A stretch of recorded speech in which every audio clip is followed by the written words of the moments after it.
Y'all seen today's title and thumbnail. Let's get straight to it. I ain't gonna lie, these videos be crazy. I don't know what this dad had going on. I don't know what he got, but we about to find out. Peep the hair though. Peep the hair. Peep the hair. I know I look good. I know. But we made it to the point where the headphones started getting in the way of my lock started getting in the way of the headphones. Yeah. She's not back yet? You mind if we take a look in her bedroom? Look at her bedroom. Has she ever disappeared before? She didn't leave without my permission. She doesn't not text me when I text her. What does she normally take with her when she leaves? Her back, her phone. Her phone's not in here. Not that I've found. I was going to talk to you that farm around. Arguing here last night. I mean, the night before, anything. Any reason she would leave? No. Okay. There's a rumor going around, people telling us that she was afraid to come home. Afraid to come This is the home? moment Andy McCauley realized police were on his trail. Just hours earlier, his girlfriend's daughter, Riley Crossman, suddenly went radio silent, and police were quickly called to come and investigate. At first glance, it looked just like a messy teenage... Oh, hell no. Messy? No. My room ain't never looked like this. My room... Nick... bedroom with nothing out of the ordinary. But as the officers scoured through the clutter, unsettling details began to emerge. This was her book bag. Debbie said she wore it, but she said the kids already went through everything. Tony. Squatty. They would find items that a teenager might typically take if they were planning to run away. But as they begin to look even more, they start to notice blood. Blood was on her sheet, and more was found on her comforter. The cops were now certain that foul play had occurred, and something terrible happened to Riley. Oh, snap. As they try to piece together the puzzle, police find themselves entangled in one man's web of deceptions and twisted lies, all crafted to conceal his one single disturbing secret. It done got serious. On May 8, 2019, dispatchers received a That's when call I graduated from a high school. woman reporting the disappearance I'm not of on. her 15-year-old daughter, Riley Crossman. As officers arrive at the scene, they come into contact with the caller, Chantel Oakley, and her boyfriend, Andy McCauley. What's going on, man? I'm seeing you. Did he not have on shoes? Hold up, give me a second. He did it. Oh yeah, he did everything they said he did it. He did it. He did everything they said he did. He did it. Oakley and her boyfriend, Andy McCauley. What's going on, man? I haven't seen you in a long time. It's been a while. Any word? You mind if we take a look in her bedroom? Has she ever disappeared before? She didn't leave without my permission. She doesn't not text me when I text her. This is the only mirror we have like this, so I came in yesterday morning, and I don't remember that being there.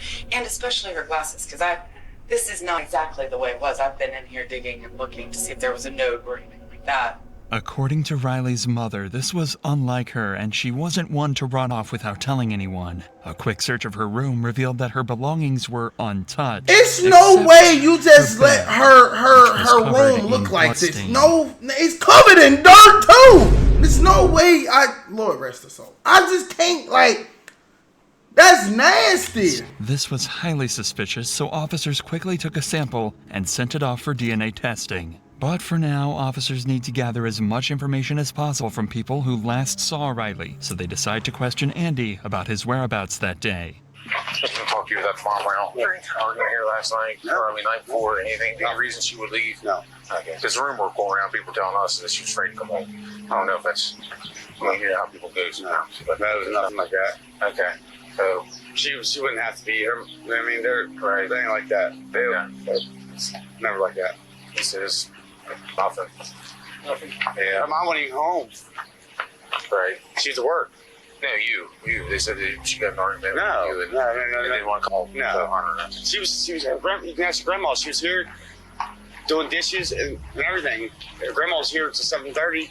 Okay. Debbie. Right. Yeah. When's the last time you saw her? Oh, this nigga. He wild. 9, maybe 10ish. At night? Yeah. And what context was that? Oh, she was here in the house. She went to bed probably. Well, I don't know what time she went to bed, but she was. All the kids were in the room by 9:30. 9:30. Did she leave in the morning? No, I left at 4. I got up at 4 o'clock in the morning. Left at 5. Okay. Go to work. According to family and friends, Andy was never an early riser. In fact, when police interviewed one of his colleagues, Johnny, he stated that he had to go to his house and repeatedly call him to wake him up. But on this particular day, things were different. Interesting. I'll call him and see if he's up. So that morning, do you remember if you called him or he called you? Wednesday morning. I want to say he called. But this was not the only strange thing about Andy that day. He also told police that he was at work all day, and when cops interviewed another one of his colleagues to verify his alibi, they found out that Andy had left work and was gone for nearly 5 hours. And he gets back and... Wait a minute. A work shift is 8 hours minimum if you're full time. Nigga, he ain't go to work at all. Roughly, He it's probably 2:45. So he was going a while. Four, almost 5 hours.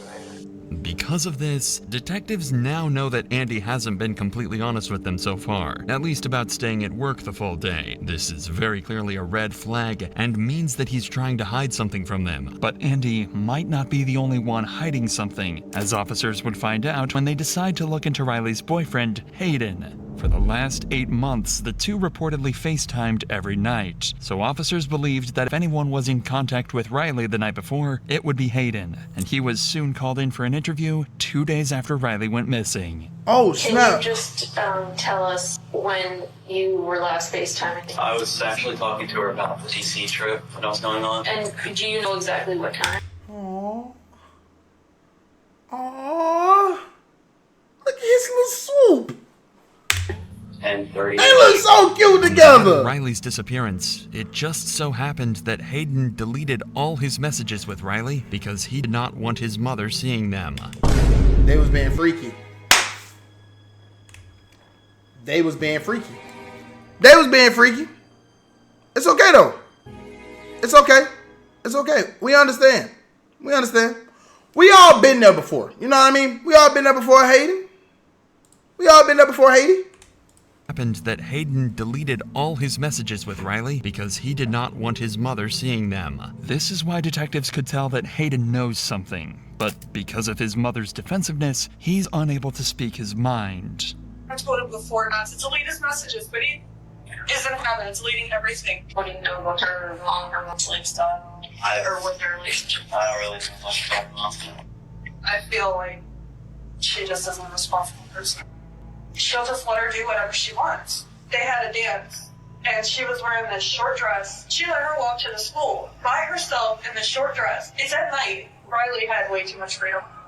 Although this interview was not too fruitful, it pushed Hayden to Mama Hayden, overly Hayden, damn. come forward with a crucial piece of evidence afterwards. A series of disturbing text messages that Riley sent to him the night before she disappeared, saying that Andy was in her room and that she was scared. Immediately, all suspicion was further confirmed around Andy, and officers would later use this information to piece together this dark puzzle. But for now, finding out Andy's actual whereabouts and what really happened during the 5 hours that Riley was missing is crucial to the investigation, and the reason why Andy would be called in for questioning. I just talked to Johnny, right? Saw him leaving. Okay. Would you be surprised if he told me something completely different? Maybe. Do you not remember leaving that job site going to Red Hill? Oh yeah. Oh, I'm sorry. We did go to. It did. I'm sorry. We did. You're right. Okay. You're right. We did go to and did a shell. How long were you there at Red Hill? Like the rest of the day. Okay. Like the rest of the day. Okay. Were you Quick on his feet. at that house the entire time, fixing the shelves? No. Okay. Where were you at? I was at the other house. Okay. I went and got some. I went and got some more drugs. If Andy was off doing illegal drugs during those 5 missing hours, Drugs? that could possibly explain why he didn't initially tell the cops the truth about where he had been all day. But this also could just be his way of trying to distract the police by bringing their attention to something else. Drugs? At this point, detectives know that Andy is He had desperate no to give shoes, them socks, an or alternate shoes on. alibi, He and did his it. drug story could possibly be true. So to cross-check, they would call in Johnny again. Johnny had a history of drug use, and the two would often do cocaine together, so he can easily substantiate or I be confused how people just casually find cocaine. I personally would never do it, but I just be curious to be like, hey, it's different. Like, hey, bro, you want a bag of chips? Hey, bro, you want some gum? Hey, bro, you want some blow? How y'all just have casual blow? Like I'm just not casually blowing with my boy. Wait, pause. Never mind. Discredit Andy's account. Would you say that there was enough to still do another line each? Oh yeah, a couple lines each. Oh yeah. Okay. So you wouldn't have to. You didn't need any more coke. No. So now, Andy's story about going to get more drugs isn't adding up. His colleague had already told the cops that they had more than enough cocaine to get them through the rest of the day. Well, they're fired. No reason for them to go get more drugs. Realizing that Andy has been lying, the police decide it's time to confront him and get to the bottom of his deception. What if I told you that I know you weren't investing in coke and you didn't buy drugs off anybody that day? See what I'm getting at? We went from this story to this story, now we're gonna get a third story. This is one of these times you really need to think of what you're telling me, okay? Because you're not being honest. Remember what I told you about being honest and I'm not gonna just throw shit at you? I know you weren't there. I know you didn't buy drugs off your cousin, and I know you didn't use them in that parking lot that day. Where did you go when you left? Went to my house to get the drugs.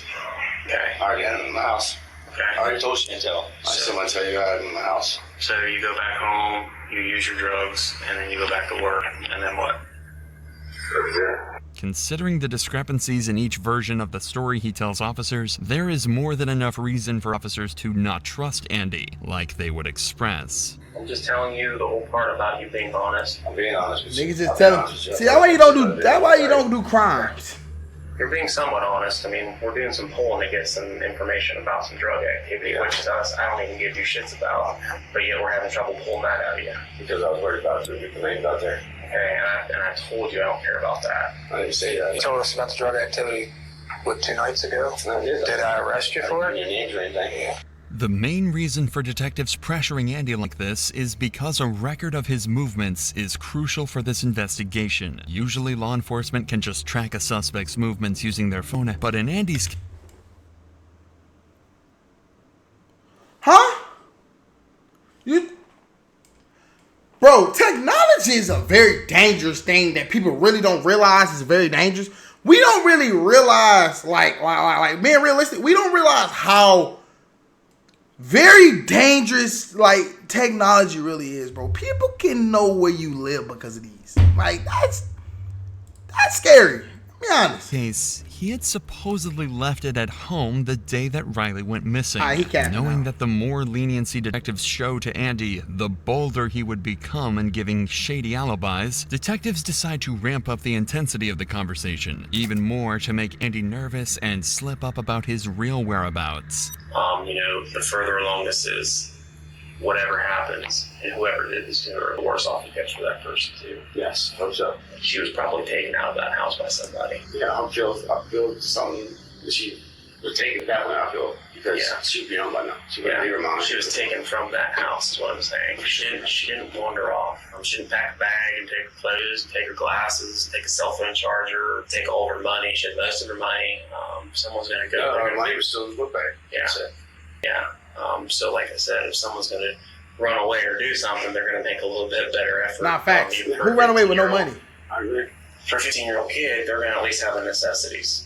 Even after explicitly stating the absurdity of the situation, Andy seems as calm as ever and won't crack about where he really was. But even in this situation, detectives have one piece of evidence that would cause the pressure to mount on Andy: the texts that Hayden had showed them. Once confronted with these, Andy's behavior changes immediately. What if I told you her last text to her boyfriend were saying, don't talk, because she still has the FaceTime one? Andy's in here. I'm afraid. That's what it said. What if I told you that?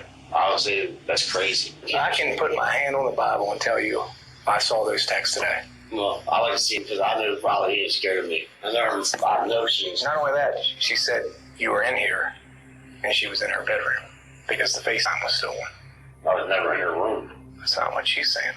I don't go in her room. Andy, I'm not lying to you. I was not in her room, for one. And for two, the kid's not scared of her. There's no reason for her to be scared of me. I've been there in her life for 1.5 years. Taking care of her, giving her everything she needs. But what we're saying, like, I get that, and I hear you, but what we're saying is that's what she's saying.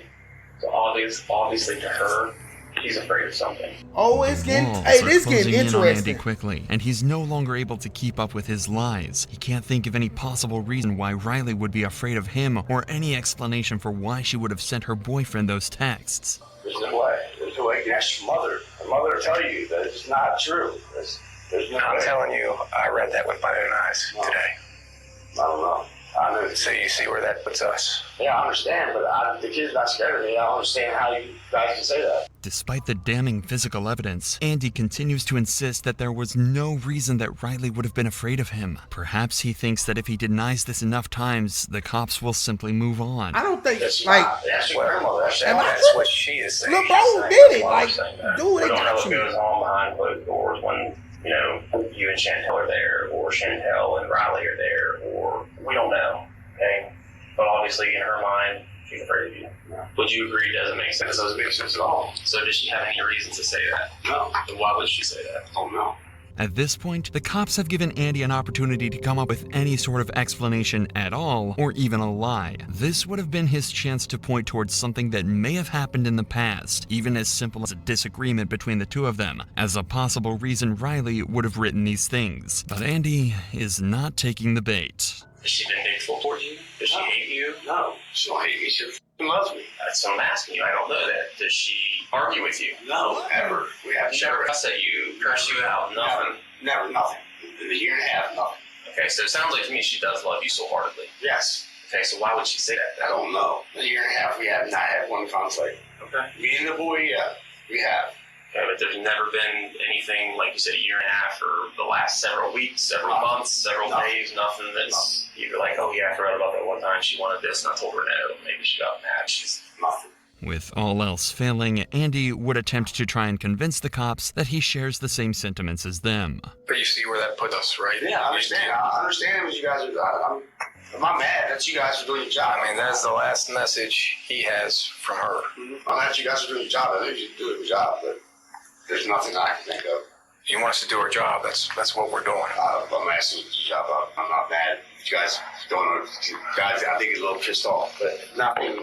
There's nothing that I can think of. She'd be mad at me for, or she'd be upset with me, or scared of me, or anything with me. And he You playing. didn't go in that room? No. She still had FaceTime one too. Okay, well, I was in that room. The cops lacked probable cause at this time to arrest Andy, but there is one piece of evidence that is about to change the course of this entire investigation. It was around this time that the lab results on that blood sample would finally return, and it would be an exact match to Andy's DNA. But that's not all. They also Oh boy! It did get that serious. learned that the blood they tested was also mixed with saliva. This made the cops suspect that Riley's face may have been forced into the pillow in an attempt to keep her from screaming. This is an important development, but they still haven't located Riley, and they need to find more information about where Andy was during those 5 missing hours. Luckily though, all of that can be answered in the CCTV footage that captured all of Andy's movements. There were cameras attached to a nearby high school that captured Andy McCauley leaving his work site. That was the starting point of the investigation for the cops. They knew the direction of his travel, including the fact that he was on Route 9. An eyewitness who knew what Andy's vehicle looked like was able to confirm that she saw his truck backed up into the driveway of Riley's home in the middle of the day when he should have been at work. At this point, the cops believe that Andy killed Riley during the late night or early morning hours, likely to keep her from screaming while he assaulted her. They believe he then hid her body in the bedroom until everyone left, and then later returned to the house when it was empty to pick up her body and dispose of it. Using CCTV footage to guide them, and with the help of police canines trained to pick up Riley's scent, they search a nearby mountainous area. It is there that they tragically find Riley's decomposing body left in a secluded area. Well, this is the outcome that... Bro, people like this is sick, man. That is sick, bro. How can you look, bro? How can you live with yourself doing, like, I can never fathom, like, I beg your finest pardon. I can never understand how a human could do such disgustingness to another human being and be so calm. I mean, y'all, like, dude is sitting here saying, Yes, I am just as worried. Please find her. And know what he did. Like, bro, you're evil. You're evil. I never could understand people like this. Ever. Nobody wanted, it marks the turning point in the case. Near where Riley's body is found, there are several unique-looking screws discovered. These are the same screws that were located when the cops had searched Andy's vehicle the day previously. This is even further evidence that solidified the case against him, and 8 days after the discovery of Riley's body, Andy is arrested and charged with her murder. He pleaded not guilty. In the trial, Andy's defense argued that the prosecution failed to provide a clear motive or definitive cause of death, as the exact cause could not be determined due to the body's decomposition. Despite this, the jury found significant evidence linking McCauley to the crime, such as the presence of drywall mud on Crossman's body, which matched the drywall found in McCauley's truck, and inconsistencies in McCauley's statements about his whereabouts on the day of Crossman's disappearance. The jury deliberated for about 4 hours over the course of 2 days and decided that the monster who murdered Riley was none other than Andy McCauley. We, the members of the petit jury, as to the issues joined, find the defendant, Andrew J. McCauley Jr., as follows. Count 1, murder. Guilty of murder in the first degree. Finally, justice for Riley had been served. The only thing left was for Andy to be sentenced. The judge presiding over the case. Before it go, first degree murder, concealment of body, death by child abuse. If this isn't life, I don't know what it should be. If bro don't got life, I don't know what more do. I promise you, if it's not life, I don't know what to say. Sealed his fate by giving him 2 life sentences. You know what? I like it. I like it. You know what? You know what, YouTube? I like it. You say you know we had to double it. I appreciate that. I got a niece, man. I got a niece. This is sick, man. He's sick. Should have been DP. Diddy party. Send him in there with Diddy. Let Diddy have some fun with him. He will never see the light of day as a free man ever again. And most importantly, he will never be able to hurt another innocent child. Terrible. Terrible, man. Terrible. That is just straight up, like, I don't understand how grown men see children and be like, ugh. Like, no, bro, you're a weirdo. Like, how do you look at a little girl, a kid, and be like, ooh. Like, you, bro, no. Hey, I'm glad you ain't getting out. I'm glad. Thank you. Matter of fact, let's give another one. W jury, man. W jury. W jury, man. W jury. But listen, make sure y'all like, comment, subscribe on the video. Let me know in the comments what other videos I should react to. And like I told y'all, we got more reactions from wild Instagram reels all the way into crime-solving mysteries. So here, welcome to Willville. Welcome to Will B. Like I always tell y'all every time, peace, love, and positivity, as I always say. If there's a will, there's a way. Go chase your dreams, go dominate. And I'm gone. Yeah!